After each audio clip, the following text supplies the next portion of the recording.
Well, welcome back to practice questions. Today, there we go. I'm still in content area 4, professional values and ethics. I'm going to do the third subsection on this called confidentiality. In this book, there are 12 questions, and in this book, there are 10 questions. Now, I'm going to break this video up into two. So this video will cover just the 12 questions in this book, and then the next video will cover the 10 questions in this book. So I don't feel the need to blither on about really anything. So let's get down to the first question. In content area 4, professional values and ethics, under the subsection confidentiality, in this book, question 3 starts us off. A client abruptly stopped coming to sessions after 6 weeks. He calls the social worker and asks for a copy of his records about a month later. There is nothing in the record that is harmful to the client, but the social worker refuses to give it to him. In this situation, the social worker's actions are, and there are, of course, 4 choices: A, B, C, and D. So A, ethical, because he did not terminate with the social worker prior to not coming anymore. Ethical, because the request must come in writing with the reason that a copy of the record is needed. Ethical, because the social worker has a duty. Oh, unethical, because the social worker has a duty to give the client a copy of his record in this situation. Unethical, because the social worker has a duty to give the client a copy of his or her record under all circumstances. So we have 2 choices of ethical, 2 choices of unethical, and the reasons why. In this rationale, the rationale says that refusing to give a copy of the records is unethical, which was C. Unethical, because the social worker has a duty to give the client a copy of his records in this situation. It's unethical because social workers should provide clients with reasonable access to their records. Social workers who are concerned that clients' access to their records could cause serious misunderstandings or harm to a client should provide assistance in interpreting the records and consultations with a client regarding the records. Social workers should limit clients' access to their records or portions of the records only in exceptional circumstances when there is compelling evidence that such access would cause serious harm to a client. In this vignette, there was not a risk of harm due to the release, so the social worker should provide access. However, information can be withheld in some circumstances as described, as long as the request and the reason for the denial is documented in the client's file. So in this case, it was unethical for the social worker to say, no, I won't give you your records.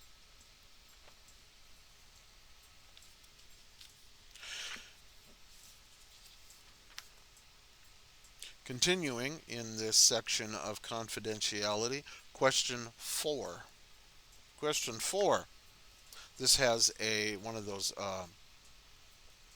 clarifying words. It's got the word first at the very end. When a social worker has direct knowledge of a social work colleague's impairment that interferes with effective practice, the social worker should first design a short term intervention to stabilize the situation, notify the agency director so that employee assistance services can be assessed, report the situation to the social work licensing board, consult with the colleague when feasible, and assist the colleague in taking remedial action. Some of those seemed like none your business, some of them seemed like too much, and the correct answer is D. Consult with that colleague when feasible and assist the colleague in taking remedial action. We have come when a social worker has direct knowledge of a social work colleague's impairment that interferes with effective practice, the social worker should first consult with that colleague when feasible and assist the colleague in taking remedial action. Well, what might be an impairment that interferes with effective practice? I got one in mind. You probably have one in mind. Let's see what the rationale says. The NASW Code of Ethics states social workers who have direct knowledge of colleague impairment that is due to personal problems, psychosocial distress, substance abuse, or mental health difficulties that interfere with practice effectiveness should consult with the colleague when feasible to assist the colleague in taking remedial action. Now, they go on to say, going to the agency director may be appropriate, but only after the social worker has gone to the colleague first. And they capitalized that first, just like they did in the question. So, yeah, designing a short-term intervention to stabilize the situation makes my colleague my client? No. Notify the agency director seemed a little excessive at first. That may come after talking to the colleague and the colleague tells me to mind my own business. Okay. Report the situation to the social work licensing board. That's too harsh, too fast. That may have to happen at some point in the future, but that's probably not my decision as a colleague. Okay. Um, Question 19, put that there. Question 19 says, a social worker suspects that a child receiving services from her agency is being psychologically abused and neglected. She discusses the reasons for her belief and her serious concerns about the child's home environment with her social work supervisor. After a lengthy conversation, the social work supervisor does not agree with the social worker and tells the social worker to monitor the situation for a while before deciding whether to make a report to the Child Protection Agency. What type of alarm bells does this put in your head right now? The social worker should make an anonymous report to the CPS, Child Protection Agency. Anonymous. Contact the Child Protection Agency immediately while informing the supervisor of the need to do so. Make another appointment to speak to the supervisor and try to collect additional information that supports the social worker's concern. Continue to collect information and follow up regularly with the supervisor to seek direction. We're going to get into the rationale, but just remember the social worker suspects that a child receiving services from her agency is being psychologically abused and neglected. Because of my experience, I don't think I would get this one wrong. But answer 19 says B, which right there. Contact CPS, Child Protection Agency, immediately while informing the supervisor of the need to do so.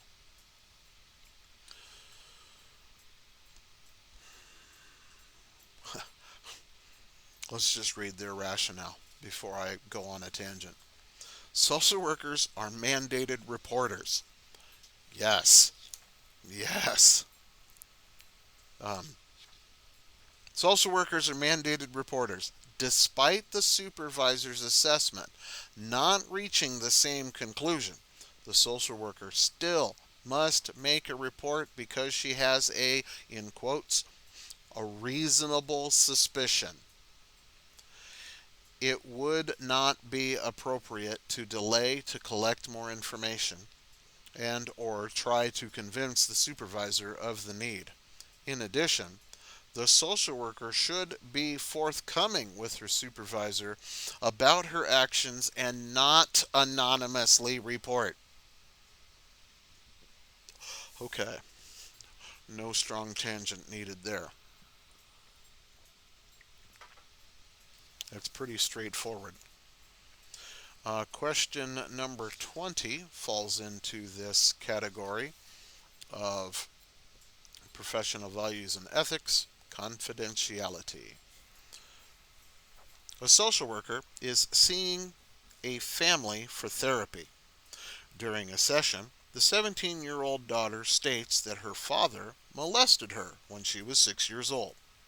She says that it happened twice and has not occurred since that time. The father confirms the daughter's account and says he is remorseful about his actions. He assures the social worker and his family that it will never happen again. In this situation, the social worker should, this is reporting stuff, and remember, this is a 17-year-old daughter, reports that father molested her when she was 6, dad says yes. Oh, and it happened twice. Dad says yes, remorseful, and uh, has it hasn't happened again. It never will happen again. But what should the social worker do? The social worker should. We have a legal responsibility. So, not contact Child Protection Agency given the length of time that has occurred since the incident. Not contact Child Protection Agency because these were isolated incidents and the father realizes the inappropriateness of his action. Contact the Child Protection Agency after telling the family of the need to do so because the social worker is a mandated reporter. Contact the Child Protection Agency, but do not tell the family in order to preserve the therapeutic relationship. Okay. Take a moment. What do you think is correct? Two of them will be correct or not correct because two of them start with not contact the Child Protection Agency, and two of them start with contact the Child Protection Agency. So immediately, if you don't know the correct answer, but you do know whether you should or should not, then you've eliminated two that you no longer want, and you only have to choose between two. If that case, flip a coin. Of course, you won't have a coin in testing, the empty pockets. Social workers are mandated reporters. In this instance, the social worker should not be making an assessment about these isolated incidents or the likelihood that they would happen again. The NASW Code of Ethics states that clients should be informed whenever possible of such reports. Not telling the family would not be warranted, as they are likely to find out the social worker contacted the Child Protection Agency and will feel betrayed without being told that such report was being made. This social worker should have reviewed the limits of confidentiality with the family upon intake. Assuming the social worker did their job, this family would know that this type of disclosure would have to be reported. So, as I was saying earlier, if you already know in your heart, I'm going to have to report this, then the two questions that start with not contact Child Protection Agency, those are gone. Quick and easy, those are gone. You now have a 50-50 chance to throw a dart and get this answer correct. Now, it says contact the Child Protection Agency, and then on one sentence, but do not tell the family in order to preserve the therapeutic relationship. If you, the therapist, the clinical social worker, are the only person they told, they're going to know it was you that reported. It's going to damage the therapeutic relationship. The only answer that could be right in this case is contact Child Protection Agency after telling the family of the need to do so, because the social worker is a mandated reporter. You might even be able to do it with them there. So, um, it's a difficult thing sometimes, but it's significant. Okay, the next question is question 38. We're five questions. This is the fifth question in out of 12 questions. Question 38. Before I start that,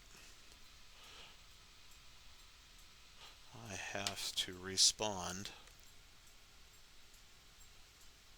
to a text. Okay. Question 38. When clients sue social workers for malpractice, social workers fulfill their ethical obligations by, there are four questions. This most likely is like a content memory question, just the fact it's so succinct. So you got to know this information.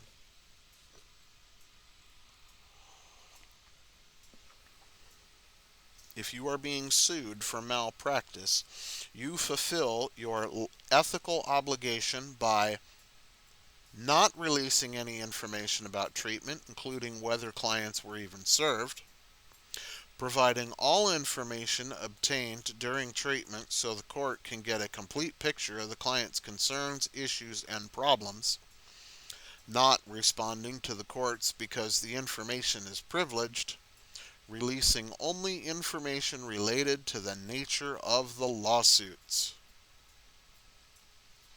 Which one sounds appropriate to you?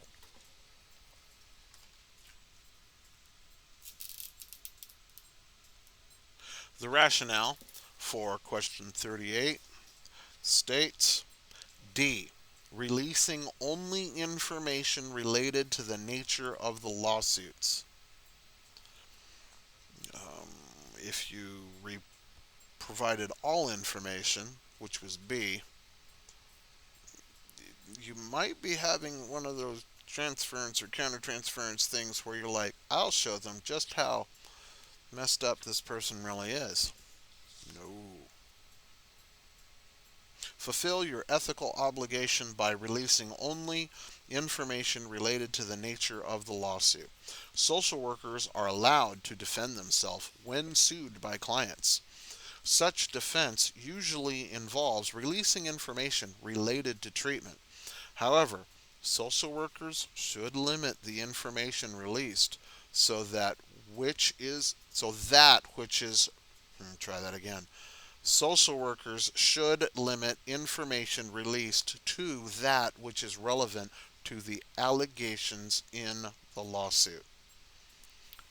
Don't send the whole file to try and flood or anything like that.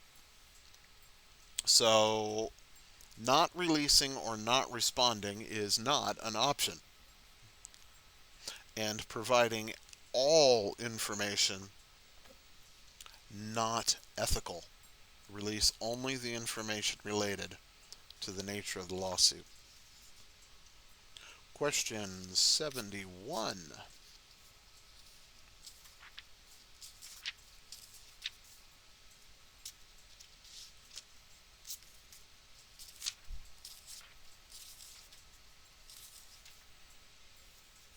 Still in the confidentiality section of professional values and ethics. The word unethical is capitalized. Which of the following would be an unethical use of identifying client data? Releasing information to a targeted victim under duty to warn, notifying Child Protective Services of suspected neglect, seeking assistance from a supervisor or consultant concerning critical treatment issues, using it in a grant application for emergency funding due to significant budget cuts.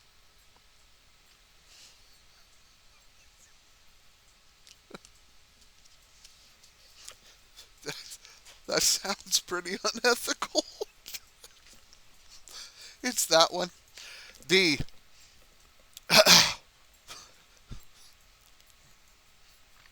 Using it in a grant application for emergency funding due to significant budget cuts would be an unethical use of identifying client information. Whew. That that's just I can't even I I can't even that no. Releasing information is mandated under duty to warn and child abuse and neglect protections.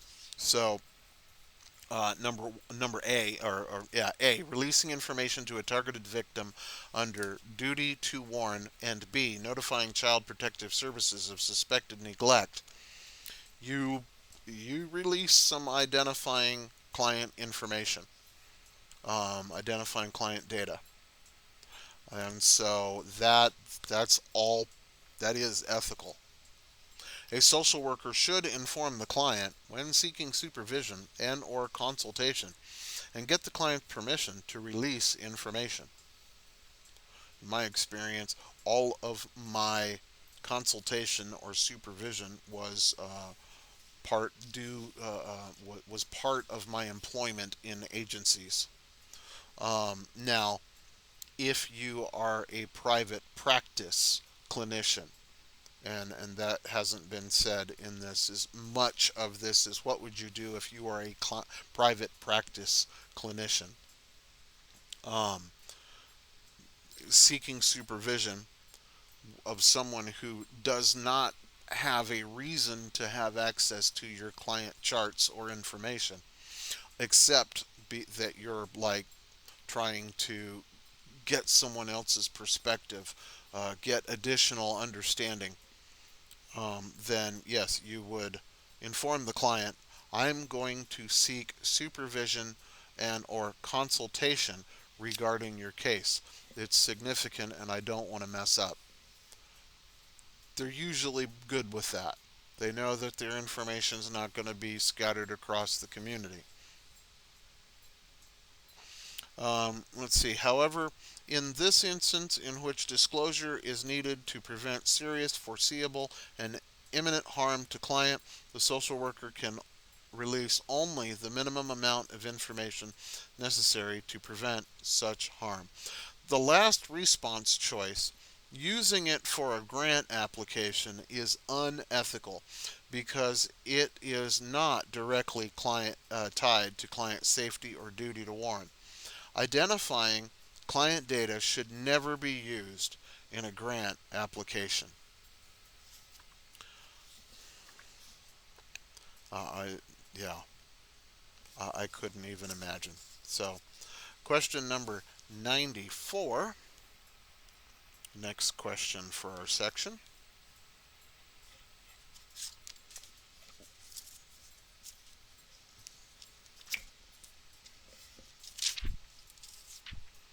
A social worker is completing an intake with a family who recently immigrated from another country. Welcome. They are in need of basic resources such as rental and nutrition assistance.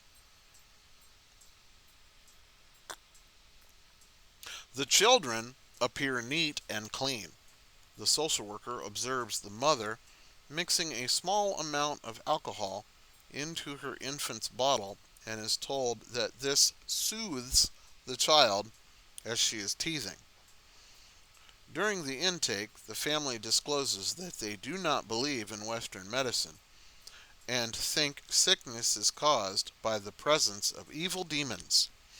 They report that they spend much of their day engaged in prayer and meditation because one of their children is gravely ill.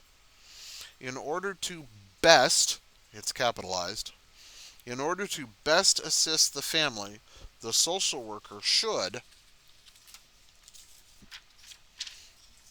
prioritize them for services provided by the agency, respect their cultural traditions, and work with the family to prioritize their needs, inform them that it is necessary to get the Child Protection Agency involved and contact the agency immediately, seek consultation to learn more about the cultural practices of this family. So it says, in order to best assist the family, the social worker should. Well, one of those difficult ones because should first? It didn't say first. Be careful. Don't add words.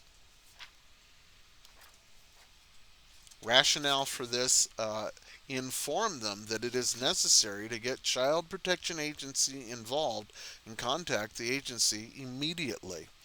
Although the beliefs and behaviors of the family may be culturally based, there, uh, um, there may be some adverse impacts to the children that threaten their well-being. It is not the responsibility of the social worker to determine the reasons for or impact of their actions. The social worker should get the Child Protection Agency involved so they can investigate the situation further. There also may be some resources available to this family by the Child Protection Agency. And as a therapist, clinical social worker, you might be thinking, but then they're never going to come back to my agency for services. If you don't make a report and something disastrous happens to one of the kids and it is disclosed, because the family would do this, well, we did this right in the middle of Walter's office, and he was okay with it. That could put the clinical license in jeopardy. Start getting sanctions for not following through with mandated reporting. Sometimes you won't always agree with it, but you still have to do it. Question 98.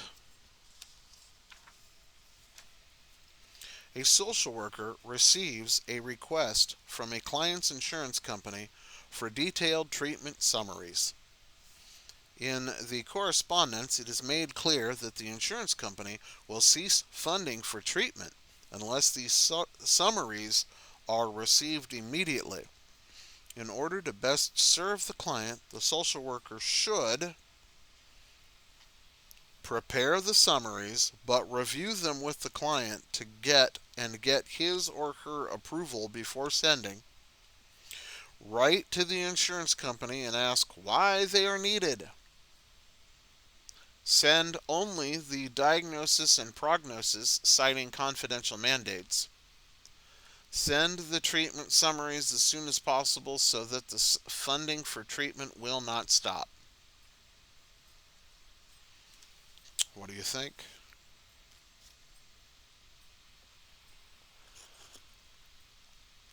I would say get the client involved immediately. And that one corresponds with A. They agree. Social workers should not disclose confidential information to third-party payers, including insurance companies, unless clients have authorized such disclosures. Only the first response choice includes reviewing the information requested with the client and getting his or her permission to submit.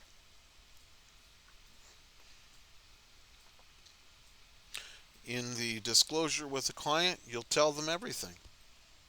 Your insurance company, Kaiser, Blue Cross, Shield, Medi-Cal, Medicaid, whatever, Medicare, has requested information.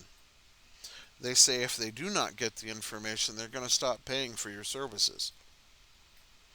This is what they are requesting. Do you approve? Prepare the summaries, but review them with the client and get his or her approval before sending. All agencies I've ever worked for, if somebody wants something sent, then they provide a release of information. We called it an ROI.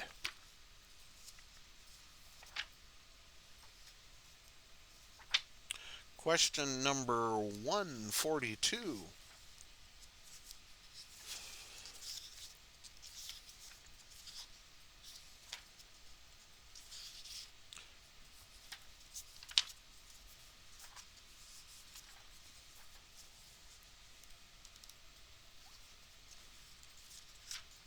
Question number 142. A social worker is seeing a mother and her 6-year-old child for therapy. They have made substantial progress, and the social worker is seeing dramatic improvements in their relationship. During a session, the social worker observes what appears to be burns on the child's neck and arm and asks the mother about what caused them, and the mother's explanation does not seem plausible. Uh-oh. The social worker is concerned and feels that physical abuse may have occurred. In order to best address this situation, the social worker should, all right, well, we're already thinking mandate report. Don't get ahead of yourself. In order to best address this situation, the social worker should express her concerns to the mother and ask the mother to come back with the child in a few days so that the social worker can assess the situation. I'm going to say no. Wait until the mother and child leave the office and contact the Child Protection Agency. Tell the mother that the social worker will need to contact the Child Protection Agency and involve her in making the report immediately. So far, I like that one best. But what's D say? Tell the mother that the social worker will need to report her concern to Child Protection Agency in the future if further signs of physical abuse are seen. The rationale for the correct answer tells us that C is the correct answer. Tell the mother that the social worker will need to contact the Child Protection Agency and involve her in making the report immediately. Let her say her implausible, not seem plausible explanation. All right. The reasonable suspicion, that's in quotes, of the social worker makes reporting to the Child Protection Agency necessary. This report should not be delayed to monitor the situation and or collect additional information. Do they talk about it? Usually, if you, as the professional, have a reasonable suspicion, you've got a certain amount of time, and you may know that amount of time, or we'll cover it in our studies. You have a certain amount of time to activate your mandated report by telephone call, followed by a certain amount of time to follow that report with written documentation, either fax or mailed.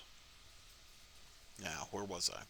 Social worker should tell the mother of her need to report and support the mother and child through the process. Having the mother present when the social worker contacts Child Protection Agency may alleviate the mother's fears about what is being disclosed, and the social worker can help the mother to understand the next steps after such a report is made.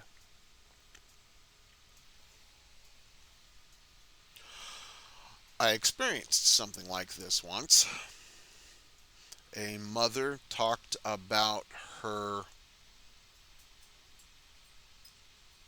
child who touched her other child inappropriately.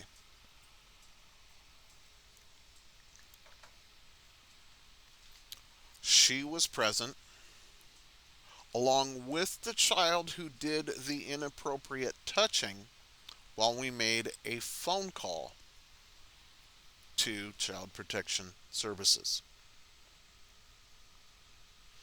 Child Protection Services completed their investigation, provided their interventions, and in this case, no children were removed from the home. You may think, what is that all about? Well, you know what?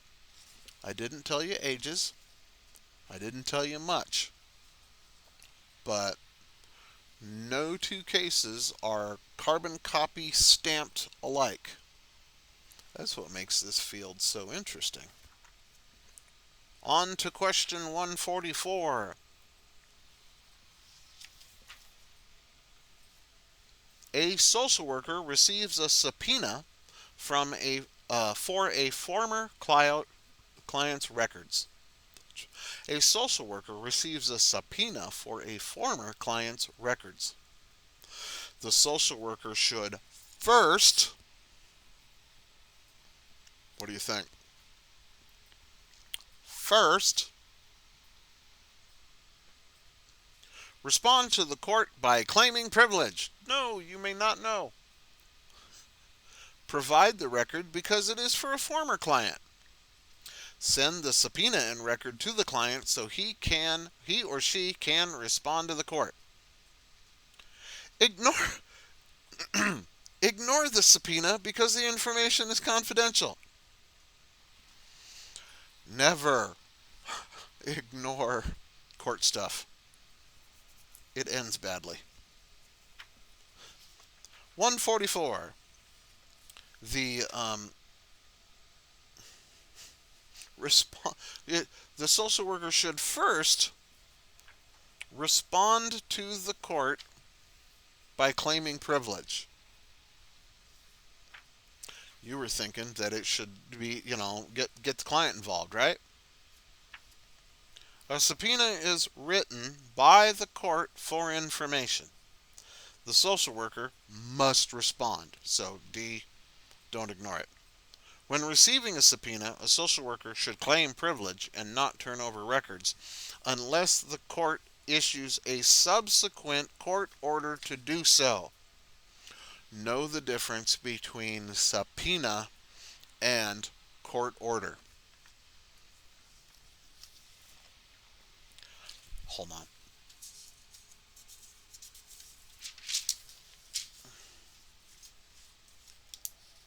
I'm writing that down for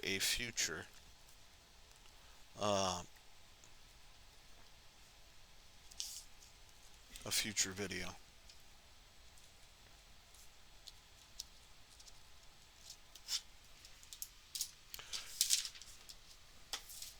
Know the difference between a subpoena and a court order. A subpoena and a court order are not the same. When a social worker gets a court order, he or she should try to limit its scope and or ask the records to be sealed. But you received a subpoena.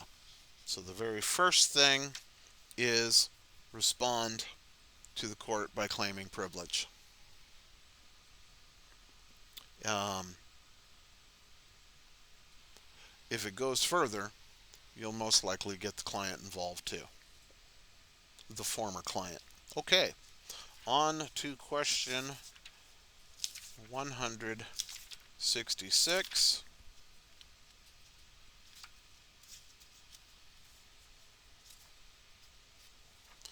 A school social worker is seeing a 14-year-old girl who confides that she is struggling with gender identity issues and is being teased by her peers.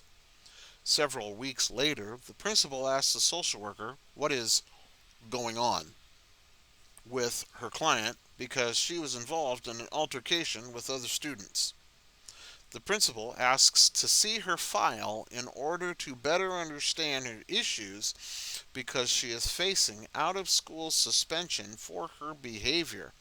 The principal thinks the information contained in the file would help reduce her punishment. The social worker should share the file with the principal since it will potentially assist the client, refrain from letting the principal see the file but explain the client's situation, prepare a written summary of the client's struggles to share with the principal, tell the principal that the information is confidential and cannot be released.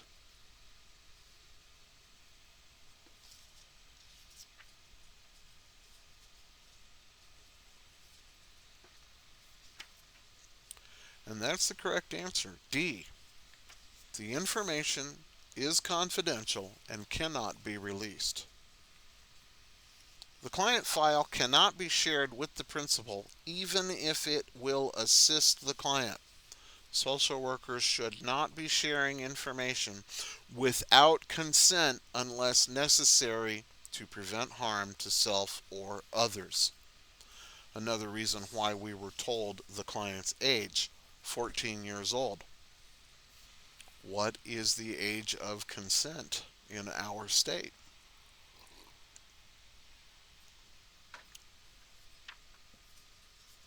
If you don't know it, look it up. Last question for this video. Question number 169.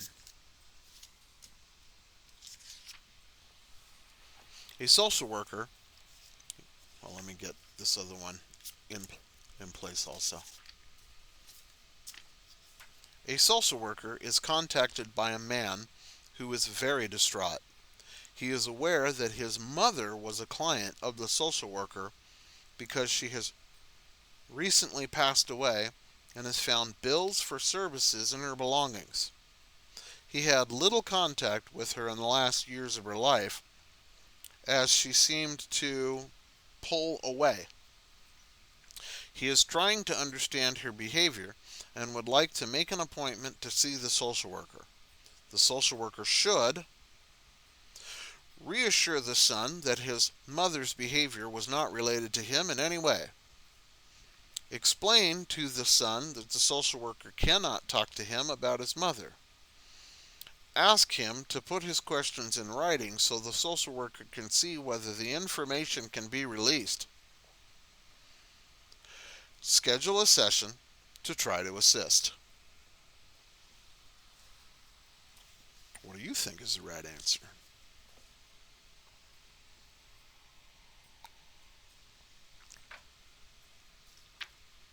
B. Explain to the son that the social worker cannot talk to him about his mother. Social workers should protect the confidentiality of deceased clients, con- um, consistent with the same standards that would apply to those who are living. In this vignette, the social worker should not disclose any information about the client. There is no reason to have the son put his questions in writing or to schedule a session to see him.